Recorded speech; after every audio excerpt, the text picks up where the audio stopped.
नमस्कार, NMF news पर आप सभी का बहुत स्वागत। मैं हूं आपके साथ अभिषेक पुंडीर।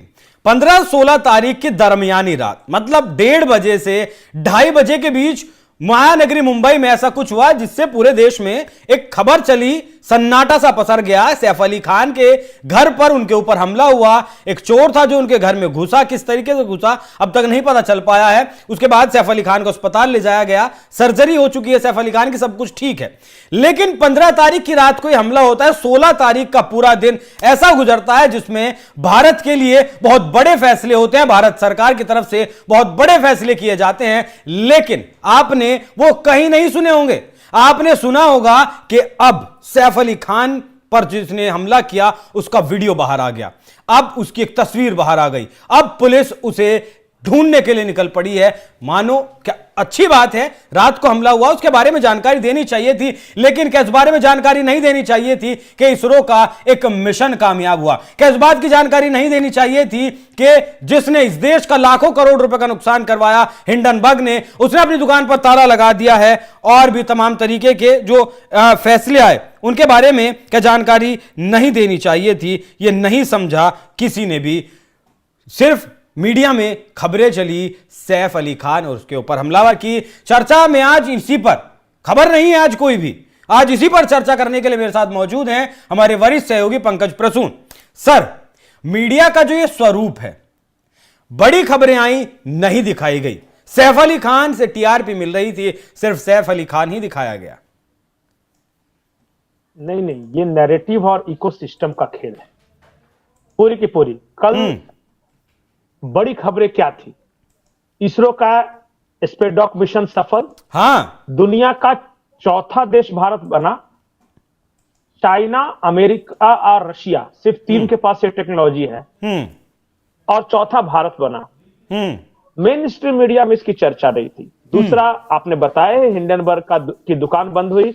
वो महत्वपूर्ण नहीं है कि उसकी दुकान बंद हुई, महत्वपूर्ण यह है कि लाखों शेयर धारकों ने कल जमकर पैसे कमाए हैं। 9% तक बढ़ा था अडानी का शेयर कल, और जिन लाखों लोगों ने लगाए थे वो बम थे। तीसरी बात कि जो फेसबुक के मालिक है मार्क ज़करबर्ग, उन्होंने माफी मांगी भारत से। दरअसल उन्होंने एक इंटरव्यू में यह कह दिया था कि जितने भी वर्तमान सरकारें हैं 2024 में सारी की सारी हारी हैं। जैसे इंडिया में मोदी की सरकार, मोदी हार गए, जबकि मोदी हारे नहीं थे, दोबारा जीत कर आए थे। इस बात के लिए संसद के जो एक समिति है उसने जवाब मांगा था फेसबुक से, और बाद में भारत से माफी मांगनी पड़ी मार्क ज़करबर्ग को। एक और महत्वपूर्ण खबर जिसके बारे में सबसे कम चर्चा हुई, क्योंकि सबसे ज्यादा होनी चाहिए थी मेरे हिसाब से, लगभग 3 दशक के बाद भारत के ऊपर से बैन हटा था। नहीं, देखिए 1998 में जब हमारे देश ने परमाणु परीक्षण किया था ना, तो कई कंपनियां, जो देशी कंपनियां थी, जो कि न्यूक्लियर साजो सामान में जो डील करती थी, उन सब पे प्रतिबंध लगा दिया था, सब पर बिल्कुल बैन। अब कल का दिन बहुत महत्वपूर्ण था। अमेरिका ने भारत की 3 कंपनियों से 27 साल बाद वो बैन हटाया, और हटाया ही नहीं, पाकिस्तान और चीन की 11 कंपनियों पर बैन लगा भी दिया। जो भी वो न्यूक्लियर साजो सामान के डील कर रही थी। चाइना की 11 कंपनियों पर बैन लगाना और भारत की 3 कंपनियों से बैन हटा लेना, ये दुनिया के बदलते जियोपॉलिटिक्स का सिर्फ एक छोटा सा हिस्सा था, लेकिन इसका इंपैक्ट बहुत बड़ा था। कल पूरे पाकिस्तान और चाइना के मीडिया दिन भर रोना रोते रहे कि भारत में ऐसा क्या है जो अमेरिका ने उस पर से प्रतिबंध हटा दिया और हम पे लगा दिया। लेकिन अपने देश में इस बात की कोई चर्चा नहीं थी। फर्क नहीं पड़ता ना लोगों को कि इस देश में अगर अमेरिका का बैन हटेगा, न्यूक्लियर एनर्जी बनेगी, प्रदूषण कम होगा, फर्क नहीं पड़ता लोगों को। लोगों को फर्क पड़ता है कि तैमूर के पापा की हालत कैसी है। नहीं, जिसको जितना समझ में आएगा उतना ही महत्व देगा ना, ये आसान है समझना। आज मैं एक देख रहा था, सब खबरें में क्या क्या हेडलाइंस लगाए हैं। शेर की तरह अस्पताल में दाखिल हुए सैफ अली खान, एक पिता जो अपने संतानों की रक्षा के लिए भिड़ गया, हीरो। एक ने तो यहां तक कहा कि पाकिस्तान की मीडिया के हवाले से भारत की मीडिया में चल रहा था कि तैमूर नाम रखा इसलिए किसी हिंदू कट्टरपंथी ने हमला कर दिया होगा। हाँ, मोदी से मिले और इसलिए, कुमार विश्व इसलिए कट्टरपंथी ने मोदी हमला से कर मिले दिया। इसलिए कुमार विश्वास ने जो कहा उसके लिए, उसके लिए ये अस्तर है दिमाग का। हमारे देश में जो न्यूज जहां खपाते हैं ना, वहां पे हम्म कोई फर्क नहीं पड़ता अंतरिक्ष में भारत की क्या उपलब्धि है, ग्लोबल टेक्नोलॉजी में क्या उपलब्धि है, भारत पर प्रतिबंध लग रहा है, हट रहा है, फेसबुक का मालिक माफी मांग रहा है, अडानी के शेयर चढ़ रहे हैं, ट्रूडो ने राजनीति संन्यास की घोषणा कर दी है। कल बांग्लादेश के अंदर जो सबसे स्ट्रेटेजिक लोकेशन है सेंट मार्टिन आइलैंड, वो रात भर में वहां आग लगी रही, पूरा बांग्लादेश परेशान रहा, ये पूरा एरिया। सीआईए ने आग लगाया है कि अरकान आर्मी ने लगाया है कि बांग्लादेशी आर्मी आपस में लड़ाई कर रही है, पूरा इस तरह की खबरें थी। और अगर ठीक है, जो अंतर्राष्ट्रीय खबरों में आपका इंटरेस्ट ना भी हो, राष्ट्रीय खबरों में तो होगा।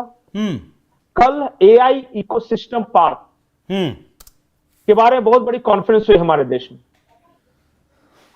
अश्विनी वैष्णव ने 8 पे कमीशन लागू होने की घोषणा कर दी। कुछ नहीं, तैमूर के अब्बा करीना के पति ऑटो से गए, तो ऑटो से क्यों गए, तो कार से क्यों नहीं गए, तो चोर था कि उनका अपना ही बेटा था, तो खून कहां लगा, तो व्हाइट कपड़े क्यों पहने, तो करीना रोई क्यों नहीं। यही हमारे देश की मीडिया है। मीडिया भी है और लोग ये भी पता हैं है क्यों? पंकज जी, रुचि नहीं लेते हैं लोग। नहीं, पता है ये क्यों किया गया था? एक दिन शाम को ठीक पहले पूरे मीडिया में चर्चा थी कि Rahul Gandhi versus Indian state, war against Indian state. शाम को चर्चा थी, वो सुबह कैरी फॉरवर्ड नहीं हुई और सुबह से सैफ अली खान चलने लगे। दब गई वो खबर। वो भी एक खबर महत्वपूर्ण थी जो दब गई। बिना निष्कर्ष निकले। खान ने बिना निष्कर्ष निकले, किसी ने चर्चा नहीं की कि राहुल गांधी ने उस बयान पर सफाई नहीं दी। राहुल गांधी ने एक इतना भी नहीं कहा कि चलो गलती से बोल दिया, या मेरा कुछ और मतलब था कहने का। देखिए, मैं बार बार ये बोलता हूं, ये तो भगवान का शुक्रिया अदा कीजिए कि इस देश में सोशल मीडिया आ गई। नहीं तो जो मेन स्ट्रीम मीडिया थी ना, और जो उनका तरीका था, कल दिन भर सैफ अली खान, सैफ अली खान, सैफ अली खान। अरे एक घर का मामला है और ज्यादा से ज्यादा महाराष्ट्र के कानून या मुंबई के कानून व्यवस्था का मामला है। सारी राष्ट्रीय अंतर्राष्ट्रीय खबरों चलना को चाहिए था, बैठे हुए हैं, चलाते उसको भी। मैं कहां कह रहा हूं कि वो नहीं, महत्वपूर्ण चीज क्या है वो समझना होगा ना। नहीं, और नैरेटिव किस विषय पे बना रहे हैं ये? मुसलमान होने के चलते मार दिया, तो नाम बेटे का तैमूर रखा इसलिए मार दिया, तो कुमार विश्वास ने कह दिया इसलिए मार दिया। बुलेटिन पर बुलेटिन चल रहे हैं। और ये सब कोई महत्व का न वैज्ञानिकों की उपलब्धि महत्व का है, न 8 पे कमीशन जो 49 लाख केंद्रीय कर्मचारियों को फायदा है। हाँ, 8वां वेतन आयोग। हाँ, कुछ मतलब नहीं इन सब चीजों से। अपना भारत से बैन हट जाए, कोई महत्व की बात नहीं। इसलिए मैं बोलता हूं इस देश को इकोसिस्टम चलाता है। इकोसिस्टम वो तय करते हैं कि कौन से मुद्दे हैं और सामने वाला जवाब देता है उस पर। अच्छा, आने वाले वक्त में कितना गंभीर है देश के लिए, कितना गंभीर होने वाला? आखिरी सवाल। देखिए, मैं एक बात हमेशा और कई बार कह चुका हूं, इस देश के लोगों को डेवलपमेंट नहीं, एंटरटेनमेंट चाहिए। और किसी को कोई मतलब नहीं विकास वगैरह, तमाशा होना चाहिए, मजा आता है। आप देखिएगा 4 महत्वपूर्ण इवेंट हो रहे होंगे, लेकिन सबसे ज्यादा भीड़ सड़क किनारे लड़ रहे 2 लोगों के आसपास जमा रहेगी। गांधी तेरा देश तमाशाई है। यहां तमाशा कीजिए, मजा आएगा, टीआरपी आती है उससे। बिल्कुल। और इंपॉर्टेंट, जब गंभीर विषयों पे आप बातचीत करिएगा तो कहते हैं कि ये सबसे हमें क्या मतलब है, ये तो बुद्धिजीवी है।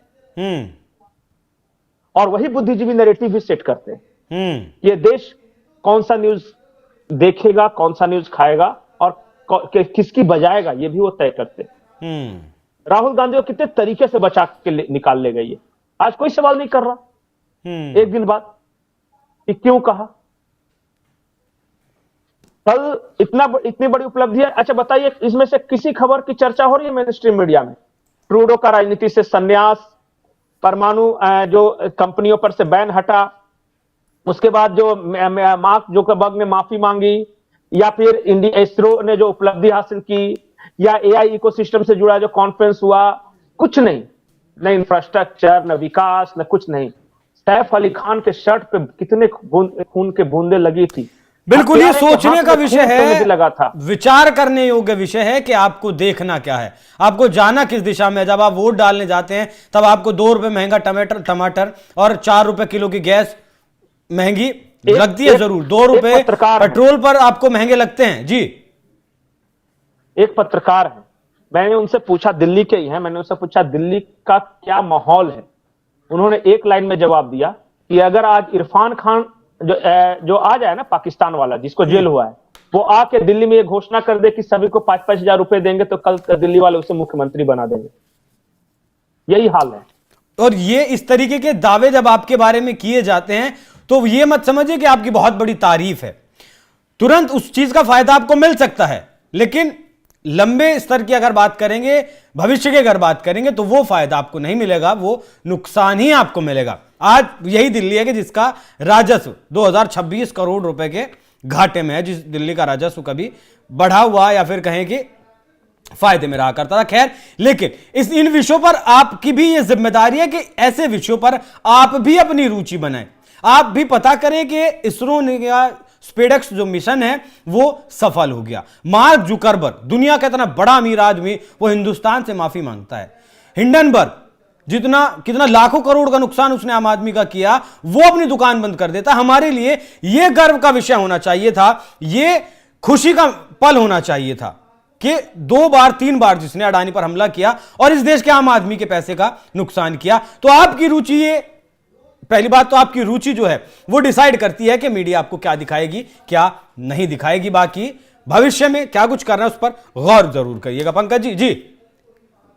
आखिरी लाइन में बोलता हूं, आप अपने दिल से पूछिए, आप अपने बच्चों को इसरो का स्पेसएक्स मिशन बताना पसंद करेंगे या सैफ अली खान या तैमूर या करीना कपूर का किसके साथ संबंध था वो दिखाना पसंद करेंगे? बहुत बहुत अच्छा। आप क्या चाहते हैं कि आपके घरों के ड्राइंग रूम में कौन सी खबर चले? बहुत अच्छा सवाल पंकज जी, बहुत अच्छा सवाल। आने वाली पीढ़ी के लिए जरूर ये सवाल है। बाकी बहुत बहुत धन्यवाद आपका। दर्शकों, चर्चा कैसी लगी कमेंट कर जरूर बताइएगा, साथ ही जो सवाल किया उसका जवाब भी जरूर दीजिएगा कमेंट बॉक्स में। नमस्कार।